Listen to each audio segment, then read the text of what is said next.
Welcome to Sinful's Horror Stories. Sit back, relax, and stay sinful. Enjoy the stories. Story number 1. This happened perhaps 20 minutes ago now, and has left me very, very shaken up. It's 6:30 in the morning and I need more sleep, but I don't think I'm going to be dozing off anytime soon. So the guy at the door.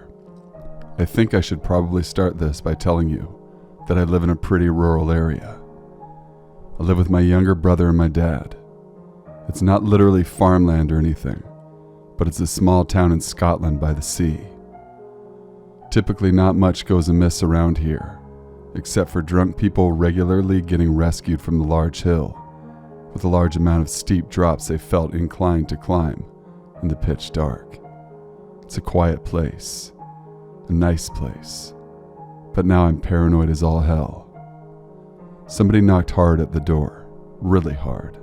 I was startled out of sleep, and at first I thought I had just had a bad dream, so I did nothing.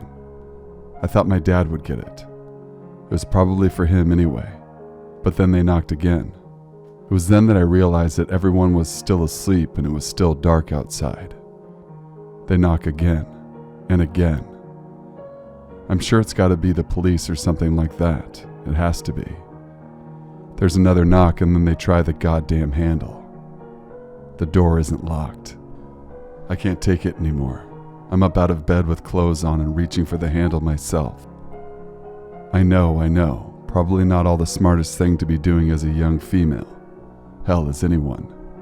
I was still not totally awake and absolutely terrified that someone was going to come into our house. I carefully opened the front door, and there he was, the man. He's wearing a gray puffer jacket with a jumper underneath, if I remember correctly. He had glasses on his face and was half bald. "Hi," he says.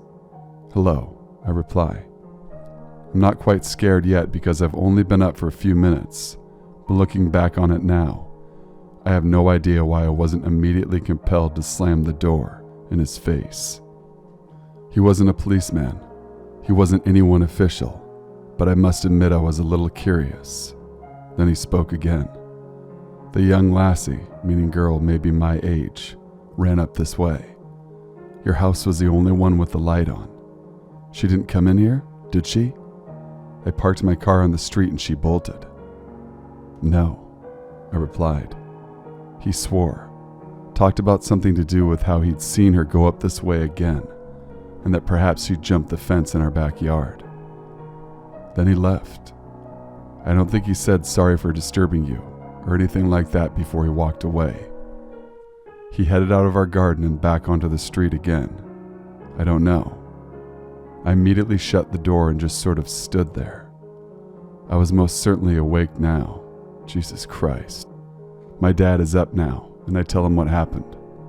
He asks if I'm okay, as I think he could see I was pretty wired.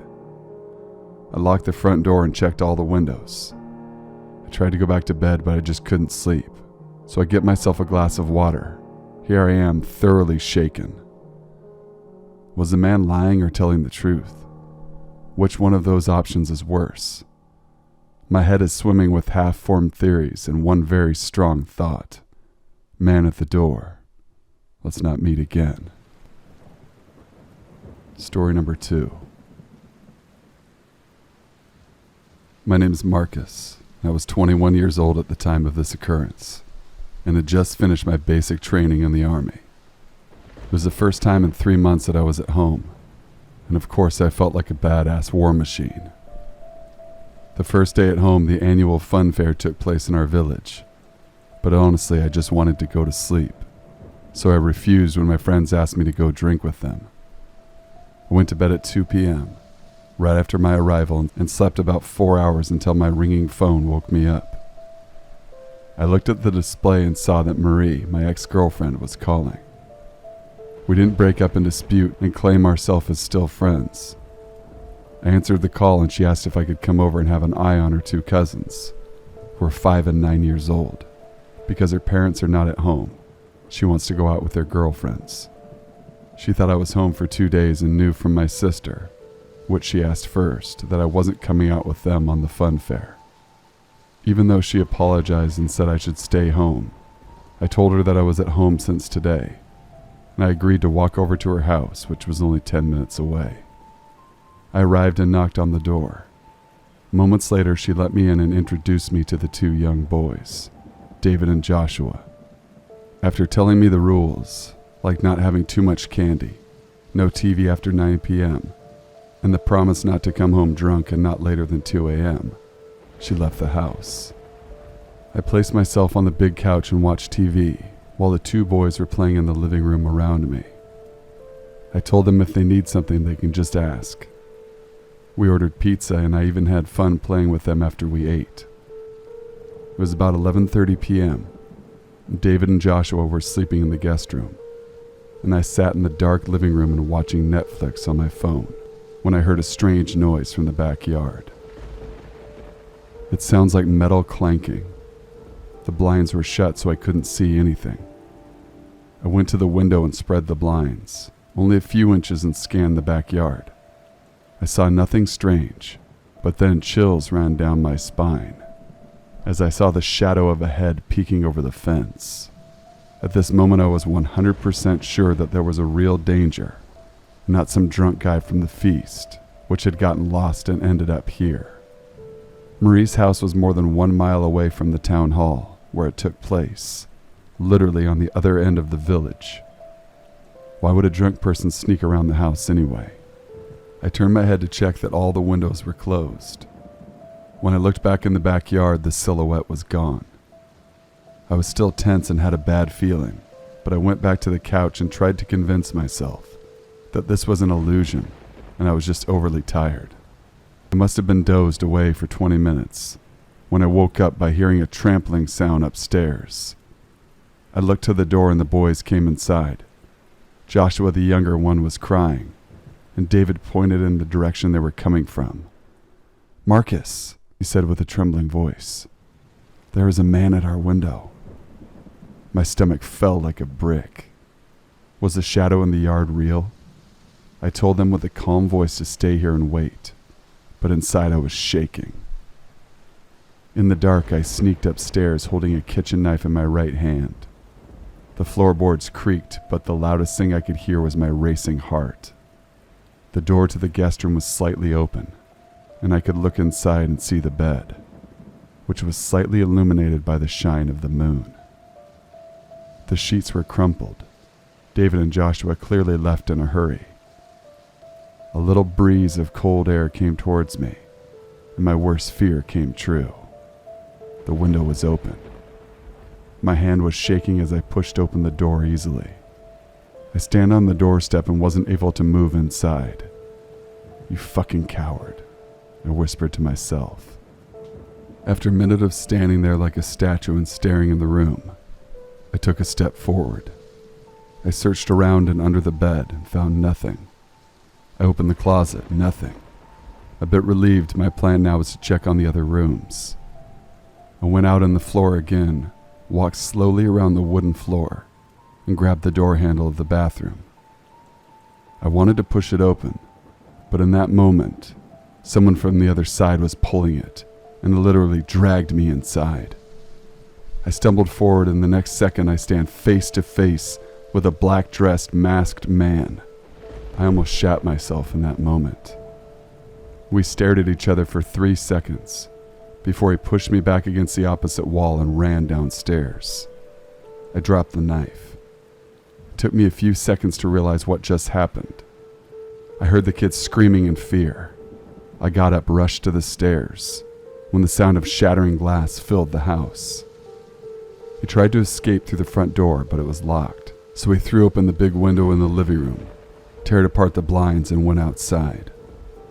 I chased him into the yard where he jumped over the fence by using a garden chair as a step. I looked over the fence too and saw him sprinting into the woods. Back inside, I called the police and tried to calm the boys. The officers searched around the house and found a ladder outside the fence. It was the exact spot where I saw the shadow earlier that evening. 3 days later, the police caught the man. He was arrested.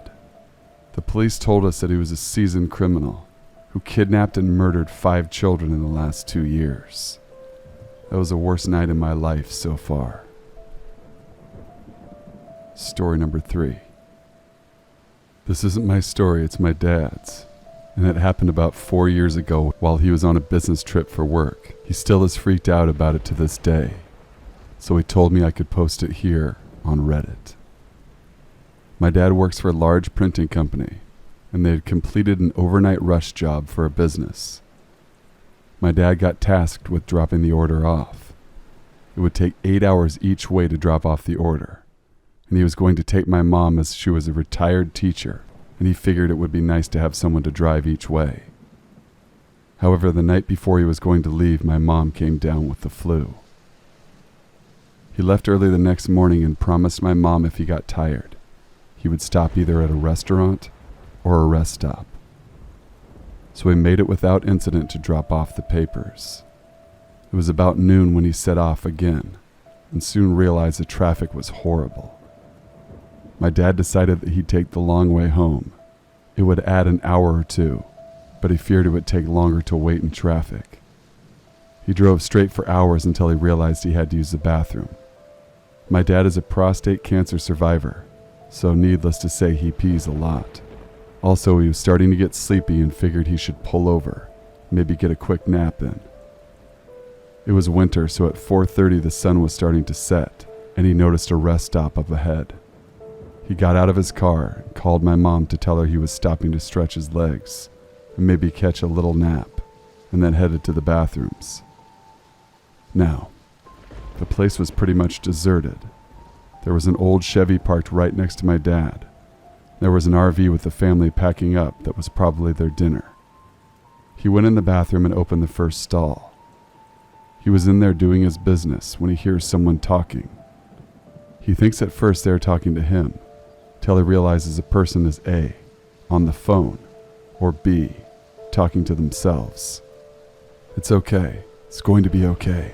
We'll just take another, and then we will bring it to Mother," the man said to himself in a sing-songy voice. My dad said he sounded like he was young, between late teens to early 20s. Then before my dad could say anything, while he zipped up his pants, starting to get a little freaked out, the guy screams and starts beating his head while screaming at himself in a woman's high falsetto voice. "You're a stupid boy, a stupid boy. Stupid boy, Mother's very angry." At that, my dad runs out of the bathroom. At that, my dad runs out of the stall and quickly opens the door and runs to his car. He locks the car door when he notices a skinny young man run out of the bathroom. He's looking for my dad and sees him in his car. My dad had the car started and was backing up when the guy runs full tilt at him, screaming. My dad drove off. He was so shaken up by this whole event that he stopped in the next town for dinner and a coffee. He was paying for coffee when that same Chevy pulled in. My dad grabbed his coffee and hides his face looking at some knickknacks in the little gift shop.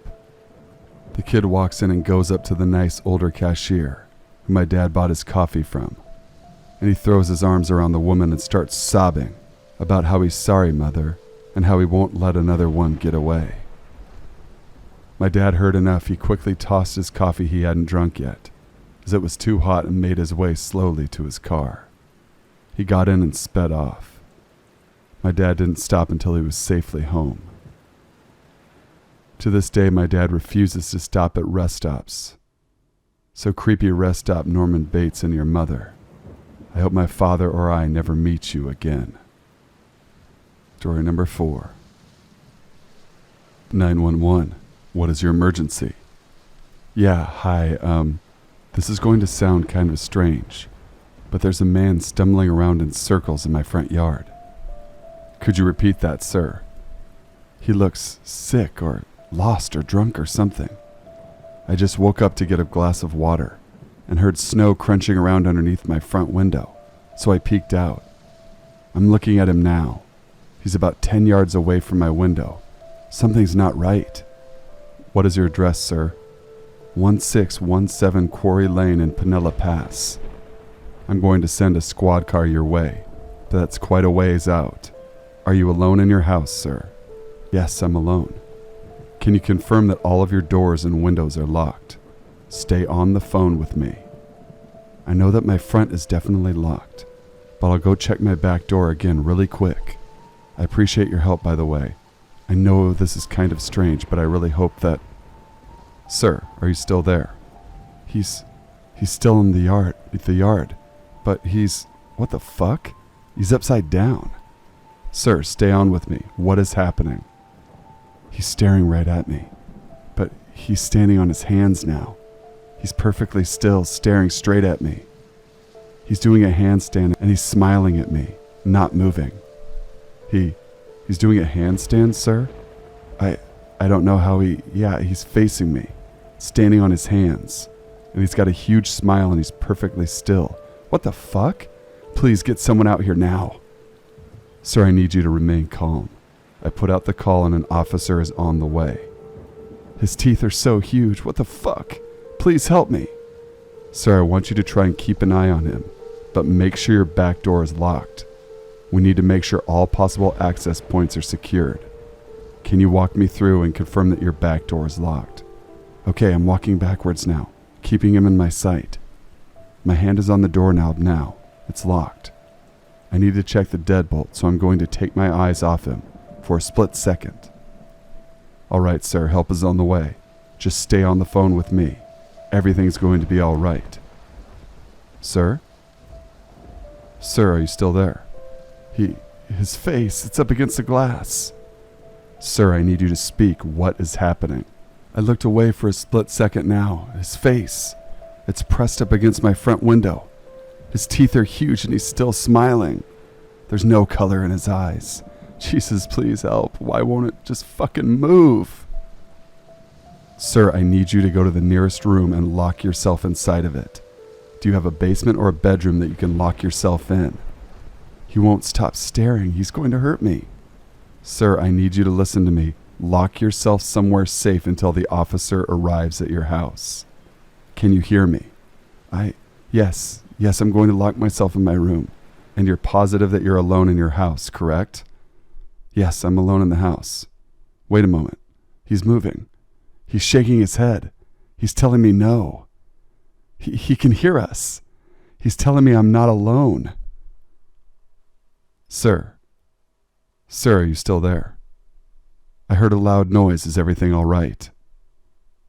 Sir? Thank you guys for watching and listening. Please be sure to leave a like, comment, share, and subscribe for future content. Email your true scary stories to thesinfulsavant@gmail.com. I'll leave my email address in the info box below as well. And until we meet again, stay sinful.